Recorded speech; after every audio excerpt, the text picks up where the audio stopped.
The smile was the part nobody could explain afterward. Not the outcome. Not even the survival, though that was remarkable enough that the Keth Imperial Security Division would spend 4 months trying to reconstruct how it had happened. The smile. Witnesses in the East Corridor, 2 palace attendants who had pressed themselves into a maintenance alcove when the lights went and had not moved again until it was over, both described it independently, in separate interviews conducted 3 days apart, with no opportunity to coordinate their accounts. The human guard had been facing 12 armed individuals in a corridor with no exits. He had been smiling. Not nervously. Not the brittle expression of someone performing confidence they don't feel. The attendants used different words for it. One said calm, one said certain, but both agreed on the essential quality. He had looked like a man who already knew how this ended. The Keth Sovereignty's Imperial Palace on Vareth Prime was not, by Galactic standards, an insecure facility. It occupied 3 elevated plateaus connected by internal transit systems and monitored by the most sophisticated sensor architecture that 7 centuries of accumulated engineering could produce. Access was controlled at 47 distinct checkpoints. The guard force numbered over 2,000, deployed across rotating shifts specifically designed to prevent the pattern recognition vulnerabilities that static security arrangements produced. None of that was relevant to what happened in the East Corridor on the night of the alignment ceremony, because the attack didn't come from outside the security architecture. It came from inside it. This was the part that kept Security Director Vale awake in the weeks afterward, not the attack itself but the penetration depth, the fact that 12 individuals had gotten not just past the outer checkpoints but past the 3rd ring, the 5th ring, and the internal transit monitoring, into a corridor that existed in no publicly available palace schematic and which appeared in classified documentation only under emergency routing protocols. Someone had given them that schematic. Someone with access to the kind of documentation that only 11 people in the entire sovereignty possessed. Vale had that list on her desk. She looked at it every morning. She had been looking at it for 4 months and she was no closer to identifying which of the 11 it was, because the leak had been done cleanly, professionally, in a way that left no trace in any log she could find. She had been, in her career, a very good investigator. She had never encountered a leak this clean. She had never encountered anything quite like the guard either. His name was David Reyes. He had been assigned to Princess Myra's personal detail 11 months ago as part of a diplomatic exchange that Vale had not been involved in arranging and about which she had been given, at the time, a summary that she now recognized as having been carefully insufficient.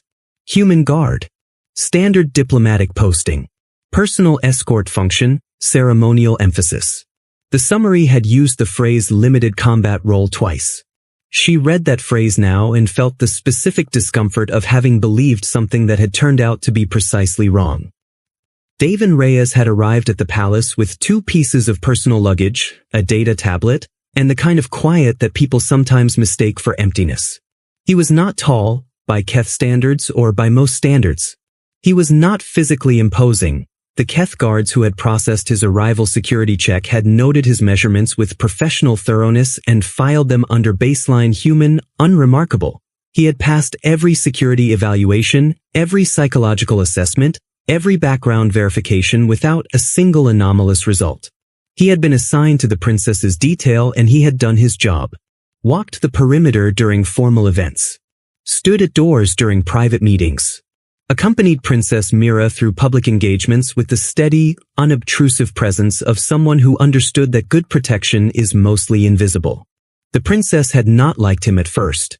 This was documented, not in any security file, but in her personal correspondence with her social secretary, which Vale had reviewed after the fact with the princess's permission. The human guard watches differently than the others, she had written, 3 weeks into Davin's assignment. He watches the room, not me. I find it unsettling. I feel like he sees something the others don't. 6 weeks later, her assessment had shifted. I have changed my mind about the human. He is better than the others. Still unsettling. But better, She had never elaborated on what better meant. Vale wished now that she had asked. Start from the beginning, Vale said. She was sitting across a conference table from David Reyes, who had been out of the palace medical facility for 4 days and looked at, not recovered, functional. There was a difference. His left arm was in a regeneration sleeve. There was a scar along his jawline that the medical team had told her would be permanent, the tissue having been too damaged for the available regenerative treatment to fully address. He was drinking something hot, wrapped in his hands, and he looked at her the way she had come to understand he always looked at things, with the particular quality of someone whose attention was always slightly ahead of where you expected it to be. "How far back is the beginning?" he said. "When did you know?" He looked at the table. "That something was wrong?" "Yes." The pause. He turned the cup in his hands. "About 4 months ago. Give or take." She stared at him. "For months?" "Yes." "The attack was 11 days ago." "Yes." She kept her voice carefully level. "You identified a threat 4 months before the attack." "I identified that something was wrong 4 months ago," he said. "It took time to understand what it was. And then more time to understand how they were going to use it."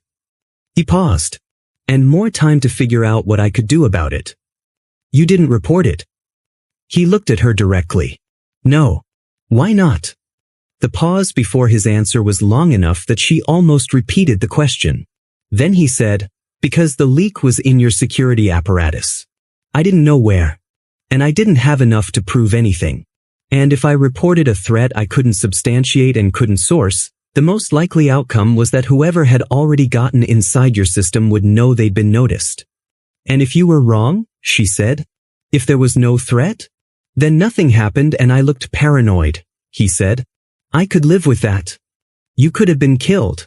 "Yes," he agreed. Simply, as though this had been factored in and filed away a long time ago. She looked at him for a long moment. "How did you identify it?" "For months ago." "What did you notice?" He turned the cup again. "A pattern in the guard rotation." The pattern was this. Standard security rotation at the palace ran on a 17-day cycle, designed specifically to prevent predictability. No guard worked the same post on the same day in any given month. The cycle had been designed by the Keth Security Division's best algorithmic system, reviewed annually, and was considered the most unpredictable rotation framework in current use anywhere in the sovereignty. Daven had noticed, for months ago, that it wasn't as unpredictable as advertised. Not in a broad sense. Globally, the rotation was genuinely randomized. But there was a narrow category of assignments, specific high-sensitivity posts, including the East Corridor emergency routing and 3 adjacent positions, where the randomization had a flaw. A subtle flaw. The kind that would take a statistician weeks to find, if they were looking for it. Daven had found it in 6 weeks of watching shift handovers. The flaw created windows, he told Vale. Predictable windows, once you knew where to look. Specific times when certain posts would be covered by specific individuals, and certain corridors would have defined gaps. He paused. The windows were small, 15 to 20 minutes, but they repeated on a 34-day cycle. "You found this by watching shift handovers," she said. "And doing math," he said. "Yes." She looked at the table. The rotation algorithm had been reviewed by the Security Division's senior technical team. No one had flagged the flaw. "We never found it." "It's easier to find from outside the system," he said.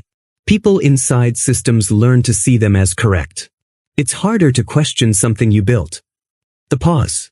"Also, I had more time than your analysts. I'm with her every day.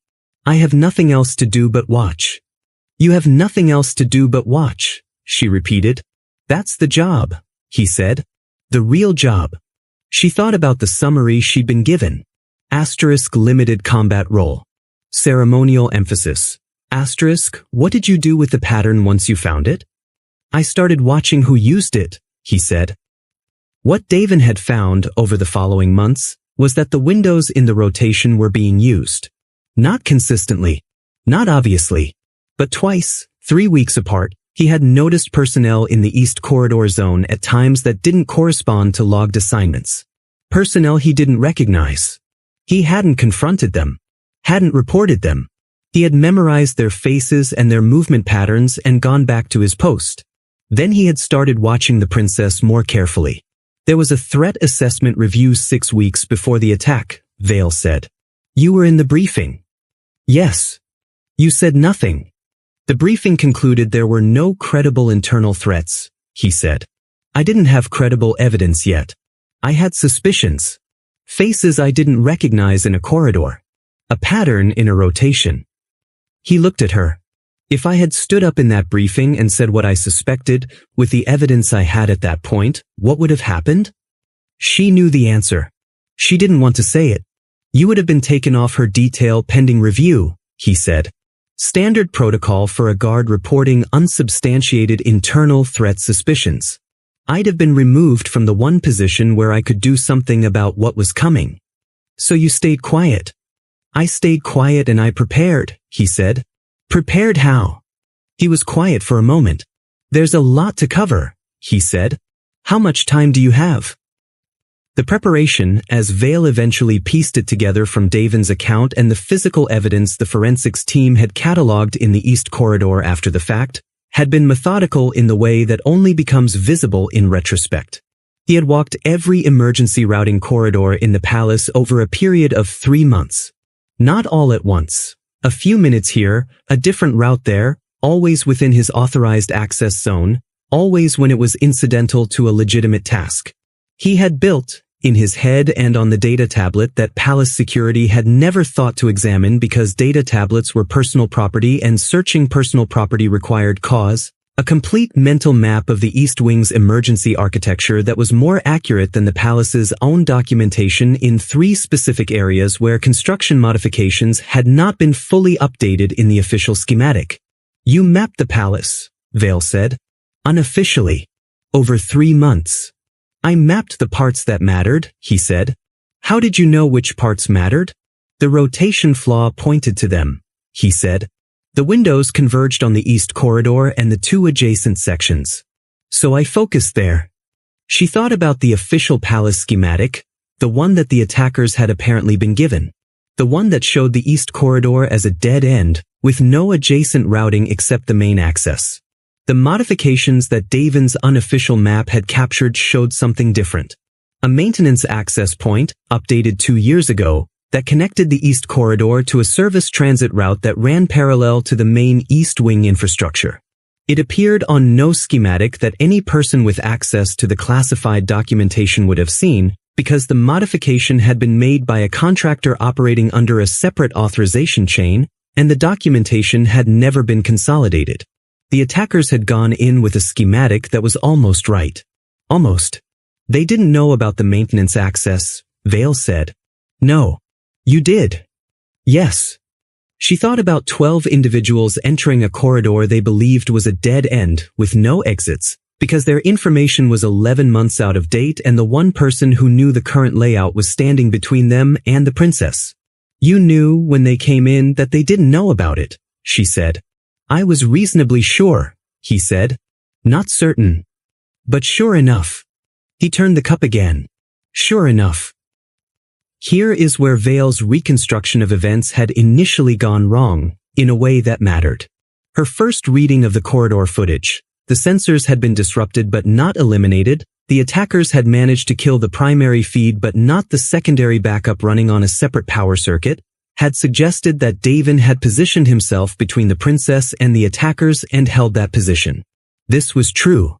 What she had missed, watching the degraded footage the first time, was that he had positioned himself specifically at a location that was not the most defensible point in the corridor but was the closest point to the maintenance access door, which was recessed into the wall and was, in the poor corridor lighting, nearly invisible. He had not been standing between them and the princess. He had been standing between them and the door. You weren't planning to fight them, she said. It came out slowly, each word arriving as she processed it. Not primarily. You were planning to move her. Fighting 12 people is a bad plan, he said. Moving one person through a door they don't know exists is a better plan. But you did fight them. Some of them got between me and the door, he said. That needed addressing. She looked at the forensics report. At the medical assessments of the individuals recovered from the East Corridor, the ones who had survived, which was 8 of the 12. She looked at the injury patterns, at what the Keth medical team had noted with visible confusion in their documentation, that the injuries were not distributed the way combat injuries usually distributed. They were specific, concentrated, as though whoever had inflicted them had known, in advance, exactly where to strike to produce maximum incapacitation with minimum time investment. "You're not a ceremonial guard," she said. "I do ceremonies," he said mildly. "What are you?" He turned the cup. "I'm what they sent." "That's not an answer. It's the only one I have authority to give." He said it without apology, in the same factual register he used for everything. "I can tell you what I did. I can't tell you everything about what I am." She stared at him. He met the stare with the same composed, forward-focused attention he apparently applied to everything, and she had the familiar, unpleasant sensation she'd been having since she started reviewing this case of being the person in the room who understands less than she thought. "What you did," she said. "Yes. Walk me through it." The East Corridor lights had gone out at 22:47, station time. Davin had been standing at the south end of the corridor, at his assigned position for the alignment ceremony's second reception period. Princess Mira was in the adjacent reception room with 47 other individuals, 2 other guards, and a security setup that had been fully compromised by the same rotation flaw that Davin had identified and which the attackers had exploited with precision. The lights went out. The 2 other guards responded to the primary security alert in the main corridor, which was a diversion, a secondary element of the attack designed to pull coverage from the east wing during the window. They went where protocol told them to go. Davin went to the reception room door. He did not go through it. He stood at it. "Why didn't you take her and run immediately?" Phil asked. "Because I didn't know how many there were or where they were positioned," he said. "Moving her blind was worse than holding position and letting them come to me." The pause. "Also, she wouldn't have gone quietly. She would have argued with you." "She argues with everything," he said. Something shifted in his expression, not quite a smile, a softening. "It's actually one of the things that makes her," he stopped. "Recalibrated. She's difficult to move quickly in the dark when she doesn't understand why." "So you waited." "I waited and I listened," he said. "Footsteps tell you a lot. 12 people in formation in an unfamiliar space sound different from 12 people in formation in a familiar one. They were cautious, which told me they weren't completely confident about the layout, which confirmed that they were working from an older schematic. You listened to their footsteps and concluded their intelligence was outdated. And the way they spread," he said. "They spread into a containment formation, which only makes sense if you're certain the corridor is a dead end. If you weren't certain, you'd position differently, tighter, more flexible. They were certain." He paused. "They were wrong." "When did you open the door?" He was quiet for a moment. "Not right away," he said. The maintenance access door was manual, a simple lever-operated panel, the kind that didn't show up on electronic sensor sweeps because it had no electronic components. Opening it silently in the dark, while 12 individuals were actively searching the corridor, required timing that the corridor footage couldn't fully resolve.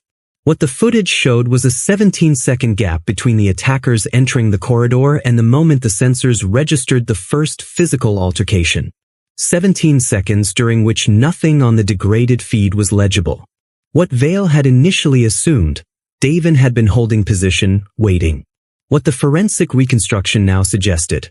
He had spent those 17 seconds moving the princess to the maintenance access door, positioning her inside the service transit route, and closing the door behind her. He had spent 17 seconds making sure she was safe. And then he had turned around.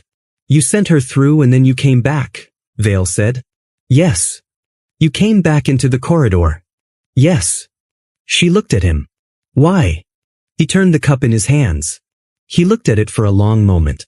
"Because if I went with her, they'd follow the sound," he said.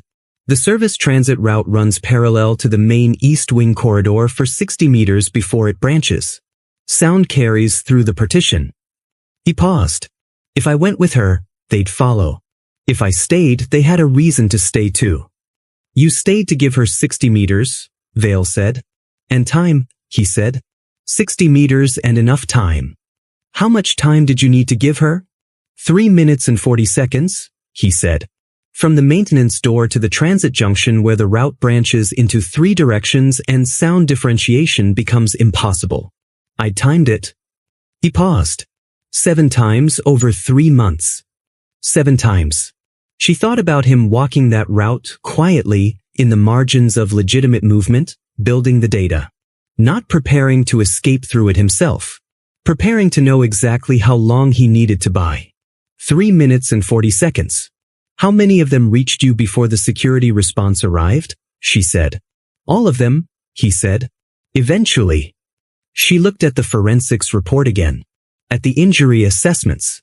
At the fact that 8 of 12 had survived, and that all 8 had survived with injuries specifically patterned to immobilize rather than kill, a level of precision that the Keth medical team had noted as anomalous, because in the dark, in a close-quarters altercation against 12 opponents, the expected pattern was far less controlled. You were trying not to kill them, she said. If possible, he said. Alive, they tell us who sent them. Dead, they tell us nothing. He paused. Also, I'm a guard, not an executioner. There's a line you won't cross. There are several, he said. I try to stay on the right side of them. She sat back. She thought about everything she just reconstructed.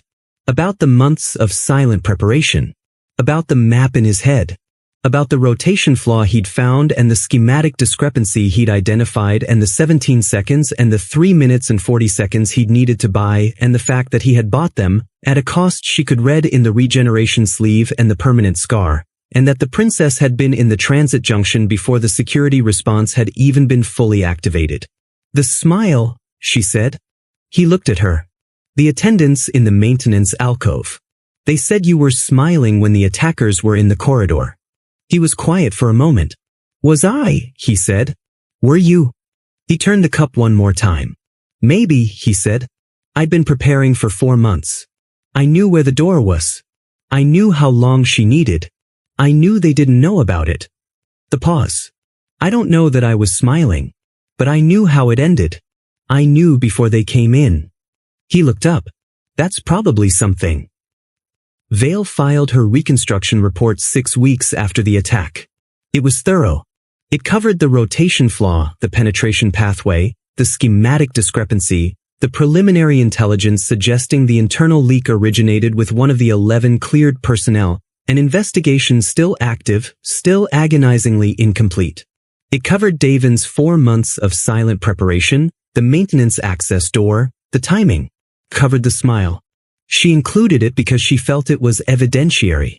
The attendants' independent accounts were consistent and specific, and the emotional quality they described was relevant to understanding what had happened, not as a curiosity, but as evidence of something she didn't quite have the vocabulary to classify.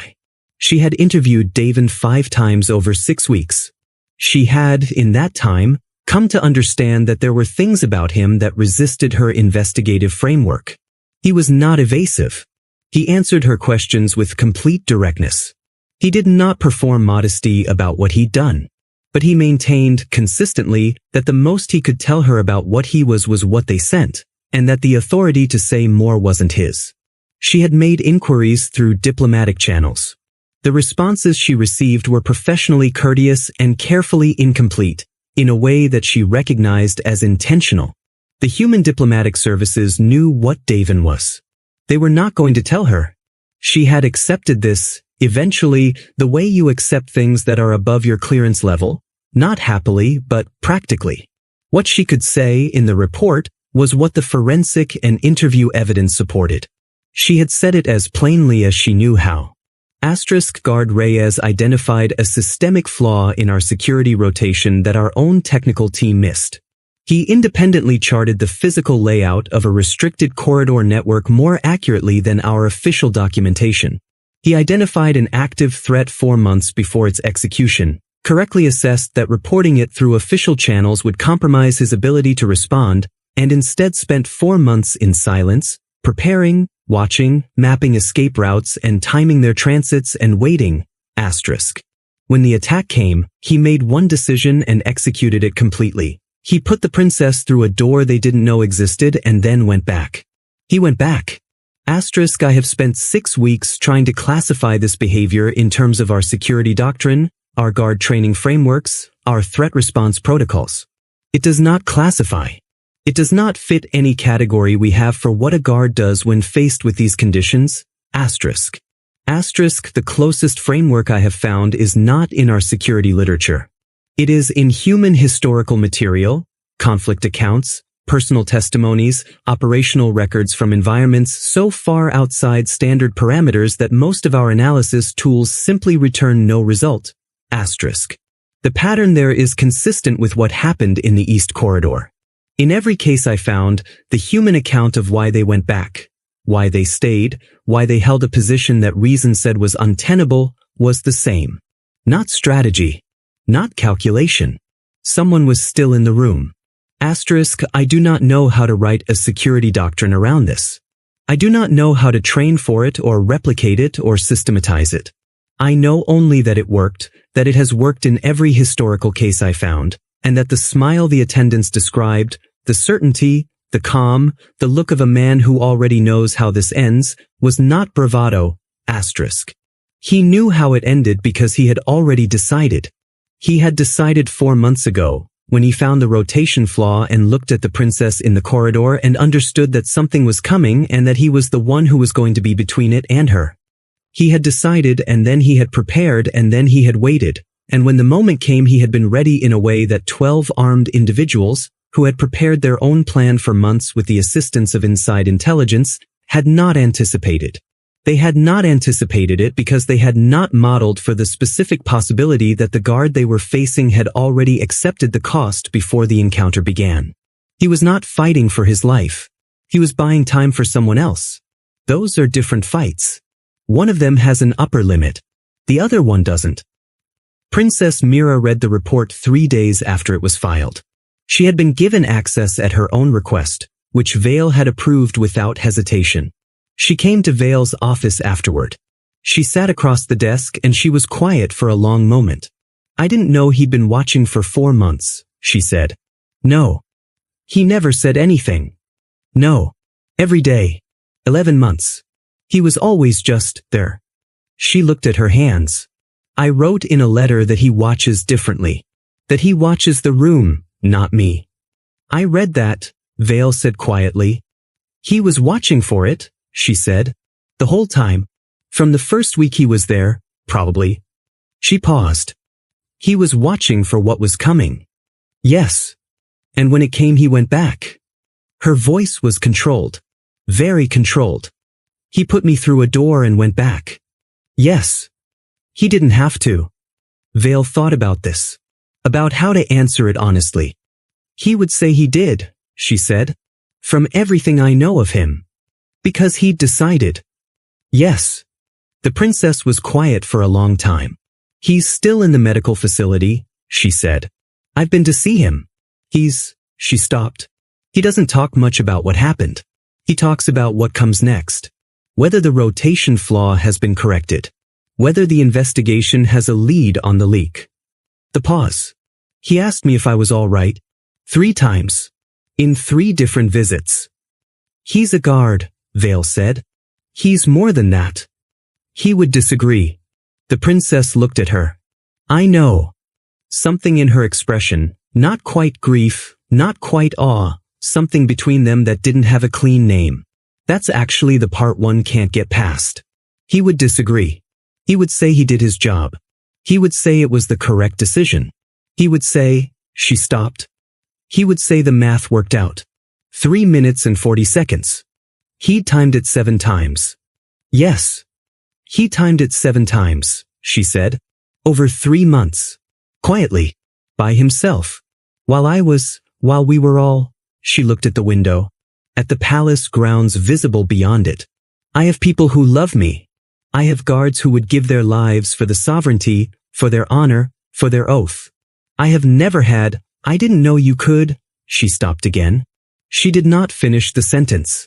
Vale thought she understood what the end of it would have been.